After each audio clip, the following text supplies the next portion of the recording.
जय हिंद दोस्तों, स्वागत है आप सभी लोगों का एक बार फिर से तैयारी कर लो चैनल में। और आज हम वीडियो लेकर आए हैं यूपी पीजीटी 2021 के सॉल्व्ड पेपर की। कल भी हमने कुछ क्वेश्चंस देखे थे, आज भी कुछ क्वेश्चंस देखने वाले हैं। तो ये दोस्तों हिंदी का सॉल्व्ड पेपर है जो कि यूपी पीजीटी 2021 में पूछा गया है। तो यहाँ पे सॉल्व्ड पेपर दिया हुआ है और उन पेपरों के जो आंसर्स हैं उससे रिलेटेड जो तथ्य हैं वो भी यहाँ पे बताए गए हैं। तो पूरी वीडियो के साथ बने रहिए। और अगर आपने अभी तक चैनल को सब्सक्राइब नहीं किया है तो चैनल को सब्सक्राइब कर लें, साथ ही साथ बेल आइकन प्रेस कर लें। और दोस्तों अगर न्यू बैच जून 2021 की हमारी जो प्लेलिस्ट है, अगर आपने उसे नहीं देखा है तो सबसे पहले आप उस प्लेलिस्ट को देख लीजिए, क्योंकि उस प्लेलिस्ट में संपूर्ण सिलेबस कंप्लीट जो सिलेबस है वो कराया गया है, क्वेश्चन आंसर कराए गए हैं, मॉक टेस्ट है, प्रीवियस क्वेश्चंस पेपर हैं, ये सारी चीज़ें वहाँ पे आपको मिल जाएंगी। तो चलिए शुरुआत करते हैं हम अपने आज के प्रश्नों की। तो आज का पहला क्वेश्चन और टोटल 31वां क्वेश्चन है कि मधु शब्द का पंचमी विभक्ति एक वचन में रूप होता है। क्या रूप होता है?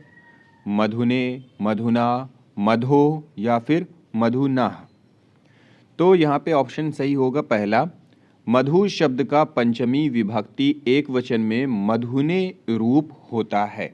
ठीक है, अब यह मधु शब्द, मधु का शब्द रूप देख लेते हैं। यहाँ पे विभक्ति दी हुई है, एक वचन, द्विवचन और बहुवचन।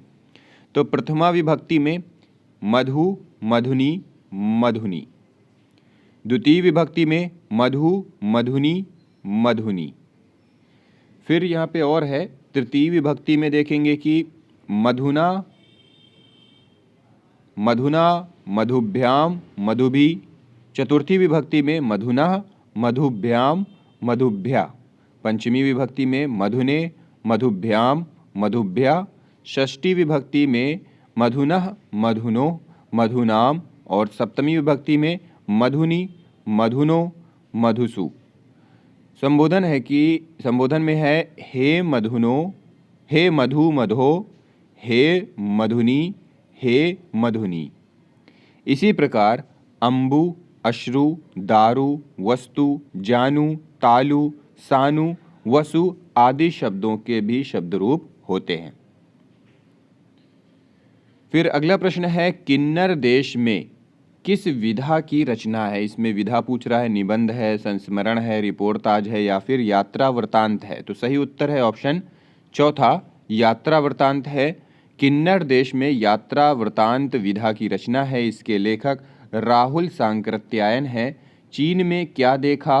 मेरी लद्दाख यात्रा, मेरी तिब्बत यात्रा, तिब्बत में 1.25 वर्ष, रूस में 25 मास, विश्व की रूपरेखा आदि उनके अन्य यात्रा वृतांत हैं।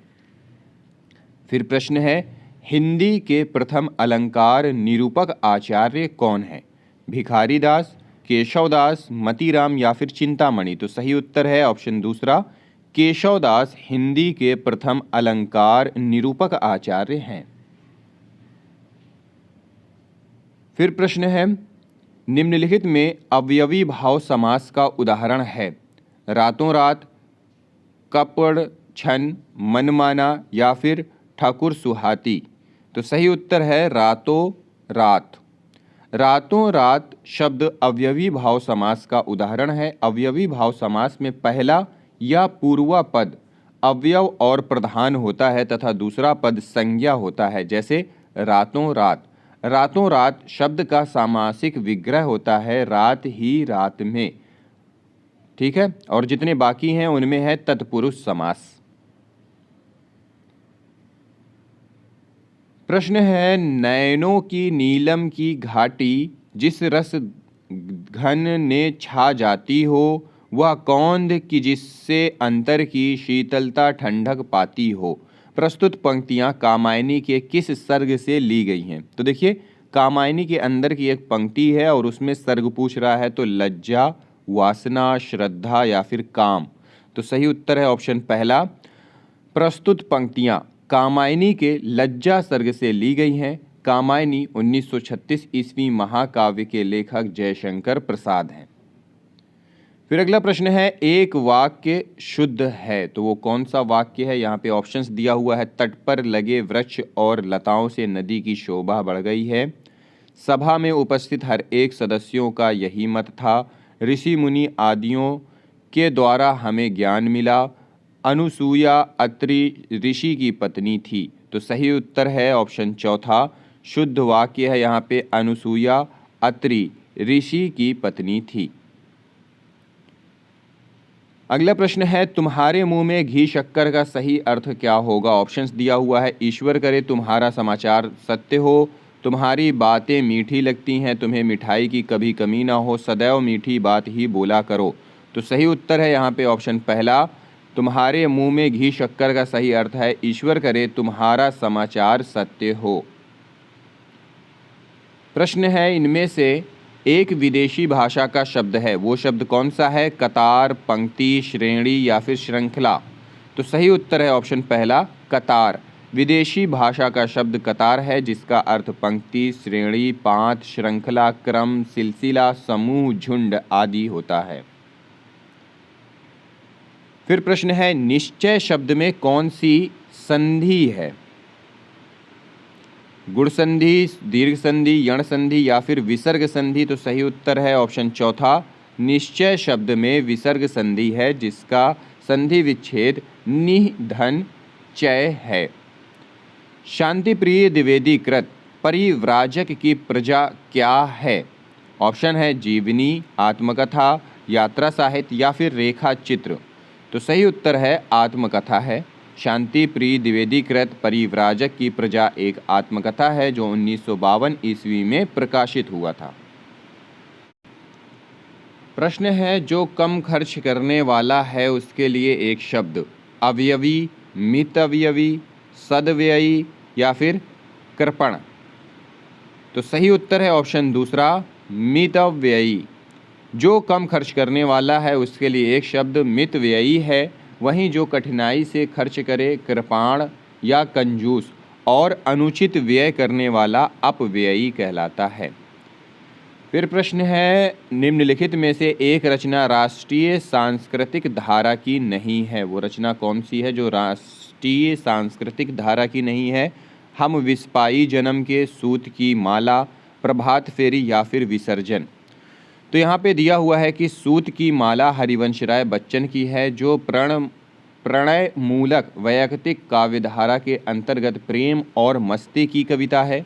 रामेश्वर शुक्ल, अंचल, नरेंद्र शर्मा, प्रभात फेरी आदि प्रणय मूलक वैयक्तिक काव्यधारा के अन्य कवि हैं। ठीक है, तो यहाँ पे सही उत्तर नहीं दिया हुआ है। छायावादी काव्यधारा के समानांतर और उतनी ही शक्तिशाली राष्ट्रीय सांस्कृतिक धारा भी प्रवाहमान थी।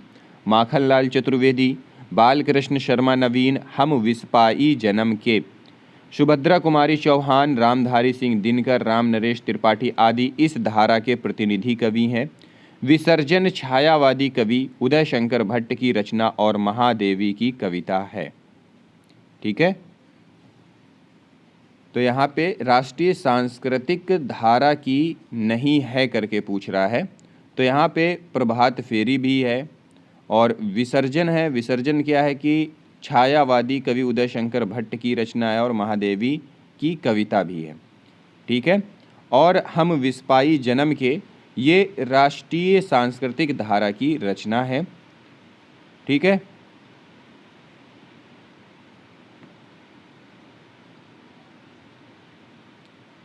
फिर है प्रश्न 43, बिहारी अकेले कवि हैं जिन्होंने ग्रामीण संस्कृति के विरुद्ध घृणा की अभिव्यक्ति की है, यह किसका कथन है? रामचंद्र शुक्ल, हजारी प्रसाद द्विवेदी, डॉक्टर नगेंद्र या फिर बच्चन सिंह? तो सही उत्तर है ऑप्शन चौथा, बच्चन सिंह। बिहारी ऐसे कवि हैं जिन्होंने ग्रामीण संस्कृति के विरुद्ध घृणा की अभिव्यक्ति की है, यह बच्चन सिंह का कथन है। फिर अगला प्रश्न है, रस सूत्र के किस व्याख्याता ने रस निष्पत्ति की प्रक्रिया की पुष्टि चित्र तुरंग न्याय के आधार पर की है? शंकुक, लोल्लट, अभिनव गुप्त या फिर भट्ट नायक?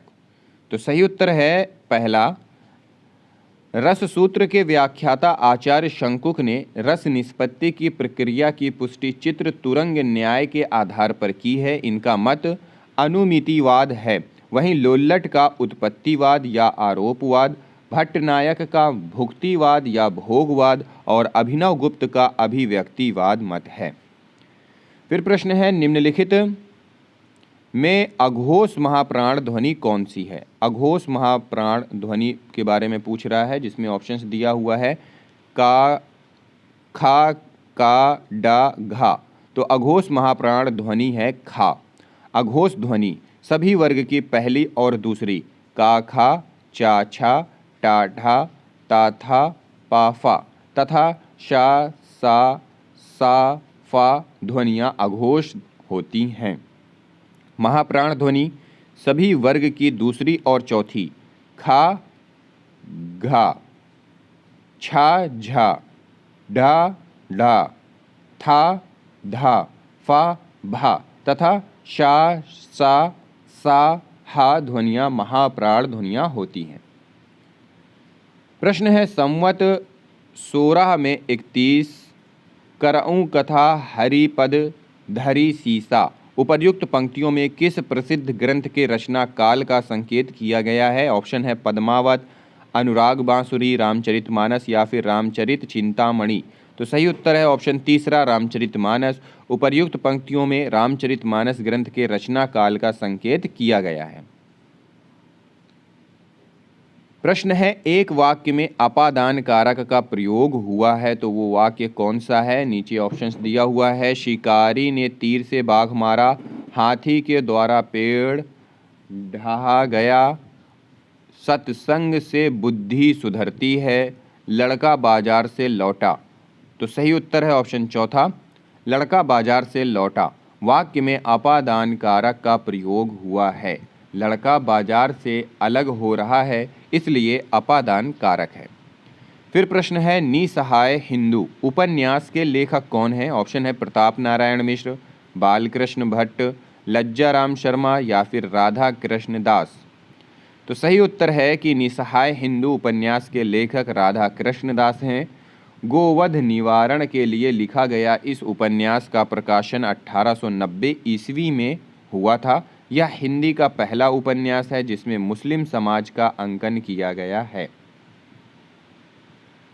प्रश्न है, मंगलेश डबराल का कविता संग्रह कौन सा है? ऑप्शन है ठेले पर हिमालय, पहाड़ पर लालटेन, घास में दुबका आकाश, हरी घास पर क्षण भर। तो सही उत्तर है ऑप्शन दूसरा, पहाड़ पर लालटेन। मंगलेश डबराल का कविता संग्रह पहाड़ पर लालटेन है, जो 1997 ईस्वी में प्रकाशित हुआ था। मंगलेश डबराल को हम जो देखते हैं काव्य संग्रह के लिए साहित्य अकादमी पुरस्कार भी मिला था। फिर है, भाग्य का पर्यायवाची नहीं है। कौन सा ऑप्शन है जो नहीं है? प्रारब्ध, नियत, अभितव्य, नियति।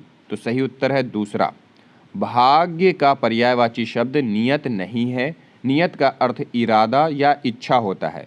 भाग्य का पर्यायवाची शब्द है प्रारब्ध, भवितव्य, नियति, किस्मत, तकदीर, नसीब, भावी, किस्मत आदि। फिर अगला प्रश्न है, निम्नलिखित में से किस रचना और उसकी विधा का नाम सही है? ऑप्शंस बताना है कौन सा सही है। ऋण जल धन जल, रिपोर्ताज, क्या भूलूं क्या याद करूं, आत्मकथा, आवारा मसीहा, जीवनी, झूठन, संस्मरण। तो कौन सा है जो सही नहीं है? तो वो है ऑप्शन चौथा, झूठन ओम प्रकाश वाल्मीकि की आत्मकथा है, जो वर्ष 1997 में प्रकाशित हुई थी। फिर प्रश्न है, हिंदी के किस आचार्य ने छल नामक संचारी भाव को प्रचारित किया है? रामचंद्र शुक्ल, डॉक्टर नगेंद्र देव या फिर भिखारी दास। तो सही उत्तर है ऑप्शन तीसरा, देव। संस्कृत में भानुदत्त ने छल नामक संचारी भाव का उल्लेख किया है, जबकि हिंदी में देव ने। संस्कृत में भानुदत्त ने और हिंदी में देव ने। फिर प्रश्न है, तांबे के कीड़े नामक लघु नाटक के लेखक कौन हैं? तांबे के कीड़े नामक लघु नाटक के लेखक मोहन राकेश, भुवनेश्वर प्रसाद, रामकुमार वर्मा या फिर लक्ष्मी नारायण मिश्र। तो सही उत्तर है ऑप्शन दूसरा, भुवनेश्वर प्रसाद। तांबे के कीड़े नामक लघु नाटक एकांकी के लेखक भुवनेश्वर प्रसाद हैं। अमृत राय ने हंस पत्रिका में वर्ष 1846 में प्रकाशित किया था? यह एक 1800 नहीं होगा, 1900 होगा। ठीक है। यह एक असंगत नाटक है जिसमें ना कोई कथा है और ना ही मंच विधा। इसमें भय और मृत्यु का प्रतिशोध करने का सशक्त ढंग की अभिव्यक्ति हुई है। तो मुझे ये कंफर्म नहीं है, ठीक है, कौन सा सन होगा। फिर प्रश्न है, किस वाक्य में एक वचन का प्रयोग हुआ है? लड़के बोले, लड़के ने कहा, लड़कों ने कहा, लड़के ने लड़कों से कहा। तो सही उत्तर है ऑप्शन दूसरा, लड़के ने कहा वाक्य में एक वचन का प्रयोग हुआ है। फिर अगला प्रश्न है, पंत जी की रचनाओं वीणा और पल्लव दोनों में अंग्रेजी कविता से लिए हुए भाव और अंग्रेजी भाषा के लाक्षणिक प्रयोग मिलते हैं। यह कथन किसका है?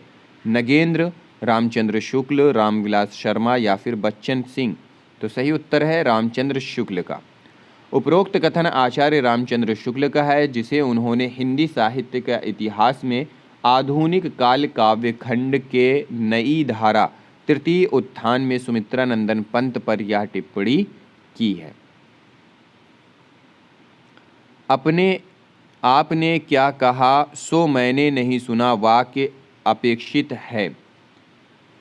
एक प्रश्नवाचक चिन्ह, एक पूर्ण विराम, एक अल्प विराम, एक पूर्ण विराम, एक पूर्ण विराम या फिर एक प्रश्नवाचक चिन्ह। तो सही उत्तर है ऑप्शन दूसरा, एक आपने क्या कहा सो मैंने नहीं सुना वाक्य में एक अल्प विराम, एक पूर्ण विराम होगा। आपने कहा सो मैंने नहीं सुना। फिर प्रश्न है, अयोध्या सिंह उपाध्याय हरिऔध द्वारा रचित ठेठ हिंदी का ठाठ किस विधा की रचना है?